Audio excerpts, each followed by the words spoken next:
Greetings and welcome to another Todd Talk, where we take teaching theory and turn it into teaching practice.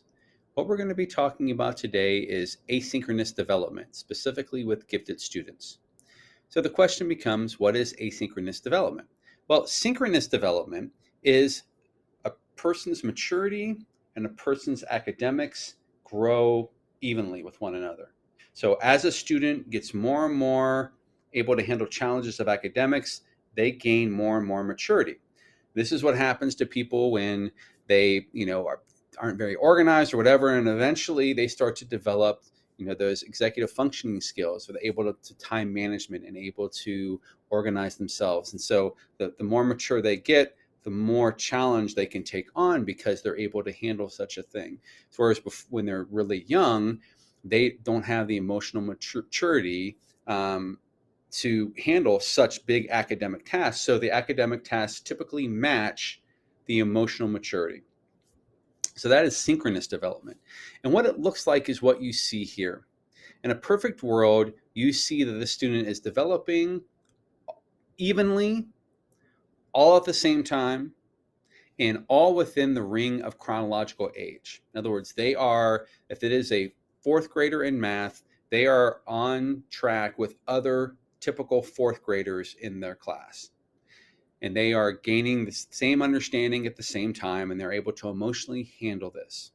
So this is what it looks like in a perfect world.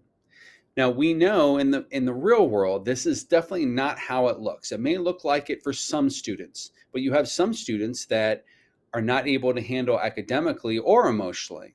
Or maybe they can handle it emotionally, but they don't have the academic skills.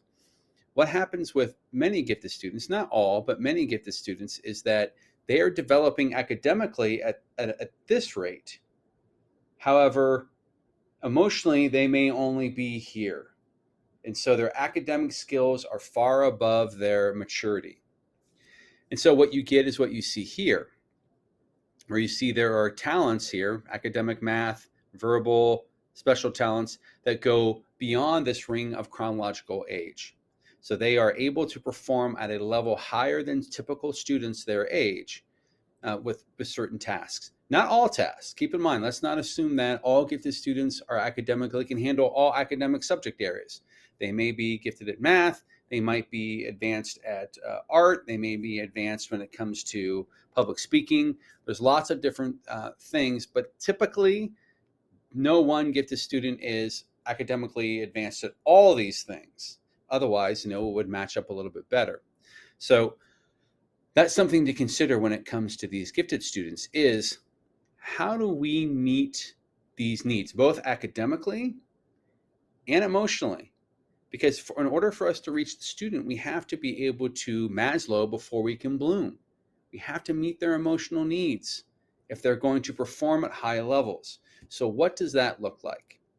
So I'm going to talk about 5 tips of things that you can do in the classroom to kind of help with this asynchronous development. I'll tell you, there's no perfect solution. One size does not fit all. Each student is going to be unique. And so some of these tips will work with some students and some may have mixed success or not any success. But these are things to keep in mind and put on your radar when it comes to working with students who are developing asynchronously, because you have to make sure that you are kind of making sure that you are meeting both ends of that.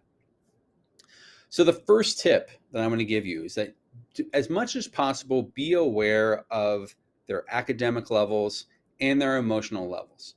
So for example, you may know a student who is able to have a conversation about the evolution of dinosaurs, but he's a 6-year-old and all of his friends want to talk about how cool a T-Rex is or a velociraptor is or so forth. They're not ready to have those conversations.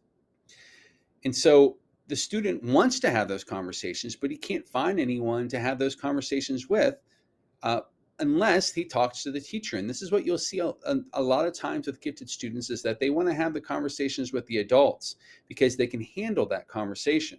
But at the same time, they can't handle the adult conversation. So what are the responses that you might give? They may not understand those. They may not understand, have the life experiences that the adult has, and so they don't understand when something is brought up.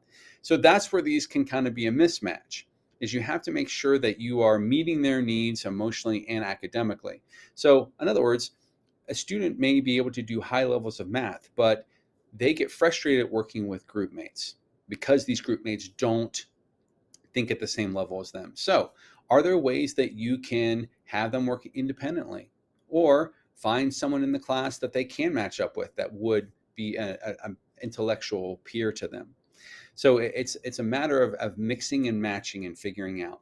At the same time, you have to keep in mind that if a student academically can handle something, but emotionally they're just not ready, you may have to not engage in that academic level. You may have to just cut your losses and say, you know what, I don't think my student's ready for this. Now, that's a decision that has to be made with a bit of, data and information and what you know about that student. That's why it's important to know about your students. So if you know your student gets frustrated really easily, or if they don't sit in the same place every day, they throw a fit, then being aware of that and making sure that those needs are met are kind of important. And so that's why you have to match that. The second tip that I want to give you is having appropriate resources. I see this all the time. So students are able to read at a ninth grade level as a fourth grader. But unfortunately, you don't want that student reading the John Green book that has sex and drugs and things in it that a fourth grader is not emotionally ready to handle. They may understand it, but they may not understand the context of it in the world. Although some would argue that a ninth grader may have difficulty with that as well. But at least the ninth grader, it is something that is very present in their world and they see it going on around them. The fourth grader, maybe not so much. So you have to find appropriate resources. And sometimes what happens with these resources is, for example, if a student is advanced mathematically, we'll accelerate them. So I had a student who was a seventh grader who was taking Algebra 2. And one of the solutions that we came up with, and not a very good one, was to send that student, have them walk over to the high school and have them taking a class with other Algebra 2 students. Well, keep in mind, that means that the average student in an Algebra 2 class is going to be a sophomore in high school. So do you want that seventh grader having a conversation with a 10th grader, even though they're not on the same maturity level, and their life experiences are a little bit different? So we determined by having conversations with the family that was not going to be an appropriate fit. So we had to find another way. So we found a way to hook him up with a tutor that would be able to individually meet his needs. And we put him on a program that he was able to move at his own speed, his own pace, and then he could work with the tutor when he got stuck, or if he had questions, or if he had issues. And so we could meet his academic needs and his emotional needs at the same time. If we had just thrown him into that high school class, there might have been a lot of issues. There may not have been, but more than likely there would have been. It was about knowing that student and what they were capable of, having conversations with the family, and using the information that they know of what he's capable of, and so on and so forth, to make the appropriate resources. Similarly with higher level reading. So one resource I always suggest is the classics. So in other words, if you have a student that can read at a very high level, a lot of those classic books are still done in a tasteful manner where it doesn't, even though that you may be younger, you can still follow along. For example, let's say you have a sixth grader that reads at a higher level. You could use the novel Jane Eyre in order to challenge that student, because what you're going to have in that book is vocabulary that is going to be more challenging, but the situations are not inappropriate. They're handled in a much more subtle manner, and actually that works to the benefit to challenging your students even more, because some of the things have to be inferred, or some of the things have to be figured out through the context of what is going on, because they were written so long ago that things might be done differently than they are today. And so something that doesn't make sense to a student, they would have to use the context of the book in order to figure it out. And so again, that's going to be challenging your student, and it's going to be meeting them at the level of maturity, but also at the level of academic level that they're able to handle. So that would be something to consider as well. Tip number 3 is don't be afraid to challenge these students. A lot of times what we do is we have preconceived notions. So we're looking at a 7-year-old and we're like, that kid can't possibly do that. Give your kids more credit than you normally would. So in other words, give them more credit that they can handle something. So the only way you're going to find out is by exposing them to it. And if it doesn't work, you can adjust.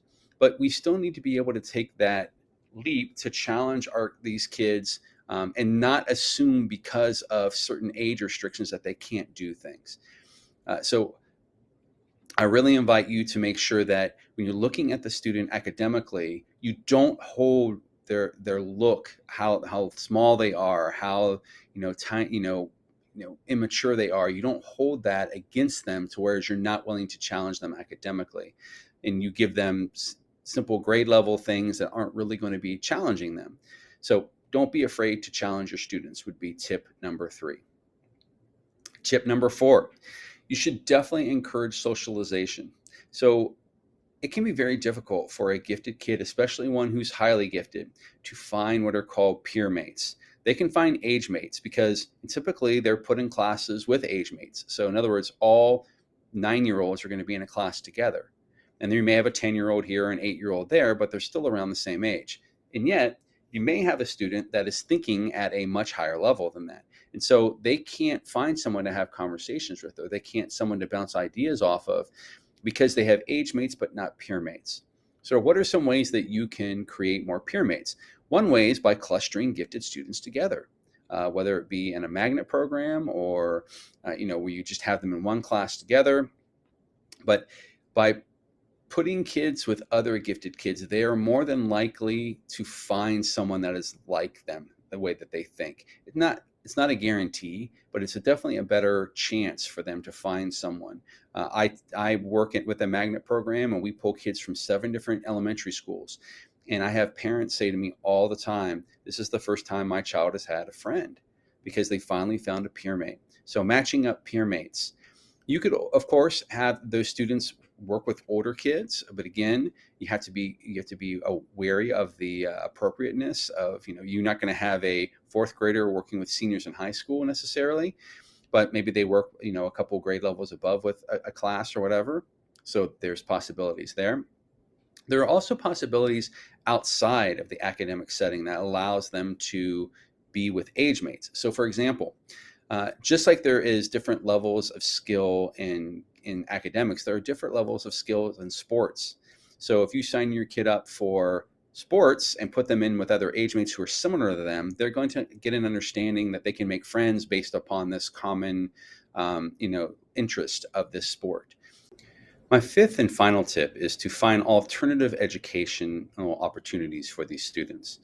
So, for example, we use the word differentiation a lot in gifted education, and it's kind of a difficult term to understand and to work well. But when you boil it down to its most basic definition, it's basically making the education different for each student depending upon their level of thinking.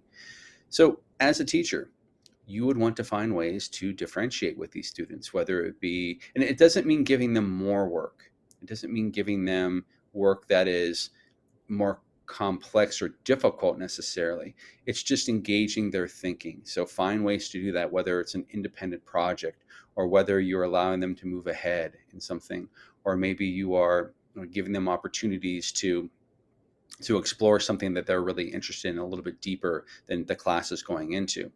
So are you offering these alternative educational opportunities, so that students can tap into their talents? And they're still in their class, they're still with their age mates, they're still with kids that are at the same maturity level of them, but they're able to engage their brain with these differentiated activities.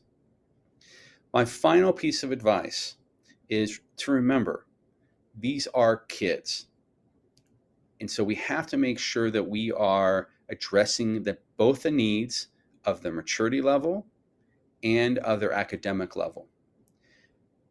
At the same time, these are not necessarily, we shouldn't hold the stereotypes of age against these students. You shouldn't say that student can't do that because of that age. Students will surprise you what they can do if you give them the opportunity.